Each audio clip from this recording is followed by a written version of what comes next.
Israel Hamas యుద్ధానికి నేటితో ఏడాది సార్. ఏడాది కాలంగా యుద్ధం జరుగుతోంది. రీసెంట్గా ఇజ్రాయెల్ మీద ఇరాన్ దాడి చేస్తే ప్రతీకారంగా దక్షిణ బీరుట్ మీద ఉత్తర గాజా మీద కూడా ఇజ్రాయెల్ నిన్న నైట్ విరుచుకుపడింది. ఇప్పటివరకు ఏడాది కాలంగా జరిగిన ఈ యుద్ధంలో 42,000 మంది చనిపోయారు. గాజా మొత్తం 60% కొలాప్స్ అయిపోయిన పరిస్థితి. 2,27,500కు పైగా భవనాలు నేలమట్టమయ్యాయి సార్. చాలా ఉద్రిక్త పరిస్థితులు అక్కడ ఉన్నాయి. ఈ నేపథ్యంలో భారత విదేశాంగ మంత్రి జైశంకర్ యునైటెడ్ నేషన్స్ని క్వశ్చన్ చేస్తూ ఉన్నారు. ప్రపంచంలో 2 భారీ యుద్ధాలు జరుగుతూ ఉంటే మీరు ఎక్కడ ఉన్నారు, ఎందుకు సైలెంట్గా ఉన్నారు అని చెప్పేసి. యునైటెడ్ నేషన్స్ అంటే ఏంటండి? ఐక్యరాజ్యసభ. ఐక్యరాజ్యసభ అంటే ఏంటి? అదే అంటున్నాను. ఏంటి, what is it? Organization of world countries. Sir అది క్వశ్చన్ చేయలేదంటే ఇండియా, అది ఇండియా కూడా అందులో భాగమే. యునైటెడ్ నేషన్ ఒక మనిషి కాదు కదండి. అవును సార్. ఇక మనిషి కనుక నువ్వు ఎందుకు క్వశ్చన్ లేదంటే అర్థం ఉంది. United Nations is an organization. ఏం ఆర్గనైజేషన్ అది? ప్రపంచంలో 200 దేశాల కలయిక. మరి దాంట్లో 200 దేశాల భాగస్వామ్యం ఉంది. క్వశ్చన్ చేస్తా యునైటెడ్ నేషన్ క్వశ్చన్ చేస్తే ఏమొస్తుంది? అది ఏం చేయగలుగుతుంది యునైటెడ్ నేషన్స్? యునైటెడ్ నేషన్స్కి ఏమైనా మ్యాజిక్ పవర్స్ ఉన్నాయా? యునైటెడ్ నేషన్స్ ఇది సింపుల్ అండ్ ఆర్గనైజేషన్ అంతే. సో దానికి యునైటెడ్ నేషన్స్కి ఒక ప్రత్యేకమైన సెపరేట్ ఫోర్స్ ఉంది. దానికి ఏమైనా వెళ్ళి యునైటెడ్ నేషన్స్కి ఒక మిసైల్స్ ఉన్నాయా వీళ్ళ మీద వాళ్ళ మీద ప్రయోగించి ఆపడానికి? అందువల్ల యునైటెడ్ నేషన్స్ మీద అంటే లాభం లేదు. వరల్డ్ ఆర్డర్ అలా ఉన్నప్పుడు నేను ఇదివరకు కూడా చెప్పాను, ఐక్యరాజ్య సమితి అనేది ఒక వ్యాక్యూమ్లో పనిచేయదు.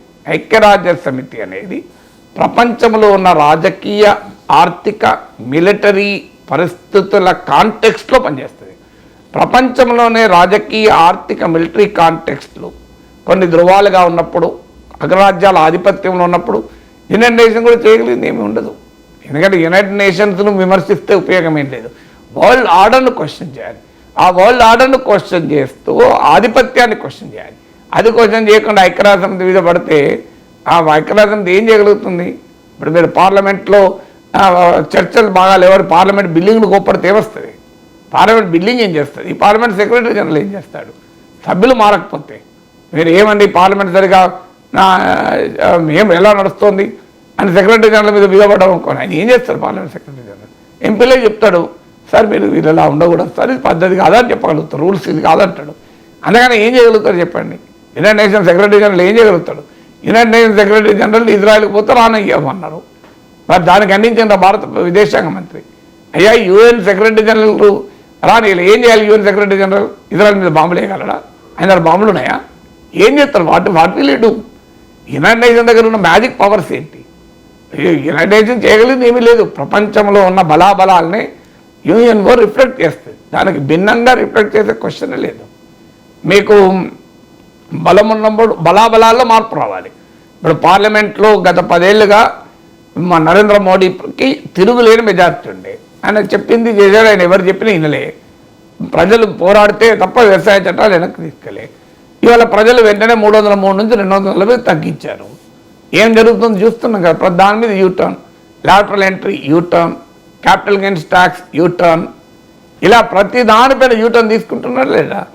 మీకు ఒక చర్య ప్రకటించడం మళ్ళీ వెంటనే దాన్ని వెనక్కి తీసుకోవడం. ఇప్పుడు అగ్నివీర్ మీద రేపో మాపో యూటర్న్, ఇలా అనేక అంశాలపైన వెనక్కి వెళ్తున్నారు కదా. మీకు వక్ఫ్ అమెండ్మెంట్ యాక్ట్ మీద సెలెక్ట్ కమిటీకి పంపించడం, జేపీసీకి అంగీకరించడం. అంతకుముందు ఎప్పుడైనా అంగీకరించారు చరిత్రలో? అంటే ఏంటి? ఎందుకు మరి మారాడు? మోడీ మారలే, ప్రజలు మార్చారు.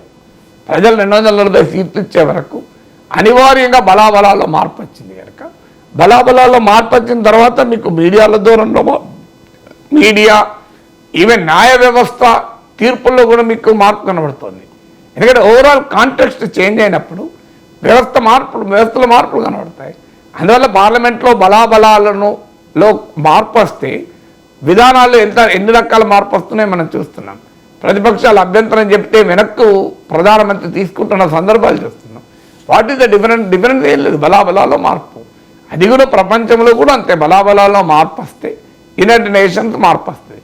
కానీ యూఎన్ ఏం చేస్తుంది అంటే దానికి చేయగలిగింది. యూఎన్ చేసేది ఏముంటుంది?